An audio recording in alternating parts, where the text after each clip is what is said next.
বন্য প্রাণীগুলোকে নির্বিচারে হত্যা করার কারণে কিন্তু এটা ছড়িয়ে পড়েছে।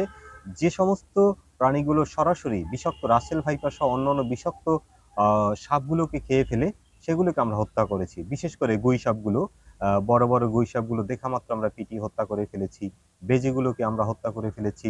বাগদাস বা দাসবাগ যেটাই বলুন না কেন, শিয়াল এবং বনবিড়াল, খাটাশ এ ধরনের প্রাণীগুলোকে হত্যা করার কারণে রাসেল ভাইপারটা কিন্তু বাড়তেই আছে। তো বাড়তে একসময় এবছর বন্যার পানিতে সারা দেশে ছড়িয়ে পড়েছে এবং কিছু পাখি রয়েছে আমাদের মাঝে, যে পাখিগুলোও কিন্তু এই বিষাক্ত যে প্রাণীগুলো সাপ জাতীয় যে প্রাণী, সরীসৃপ জাতীয় যে প্রাণীগুলো, সেই প্রাণীগুলোকে সরাসরি খেয়ে থাকে।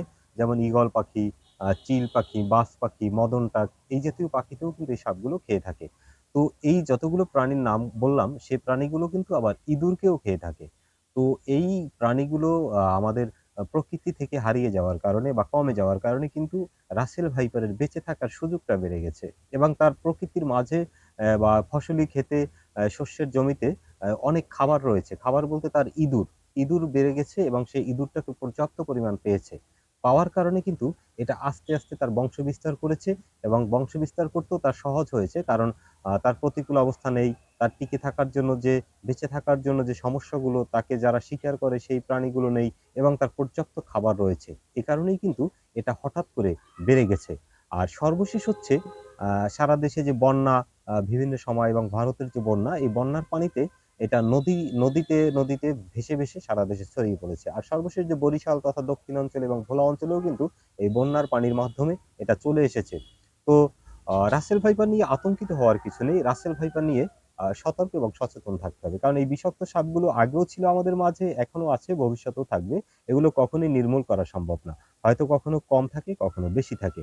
তো আ এখন বর্তমান সময়ে সারা দেশে একটা আতঙ্ক ছড়িয়ে পড়ছে সবার মাঝে। তো আতঙ্কিত না হয়ে এটার বিষয়ে সচেতন হতে হবে। আমরা গ্রামগঞ্জে সবচেয়ে যে বেশি ভুলটি করে থাকি, সাপে কাটলেই ১ম আমরা ওঝা, বৈদ্য, ঝাড়ফুঁকের শরণাপন্ন হই। এটা কোনমতেই হওয়া যাবে না।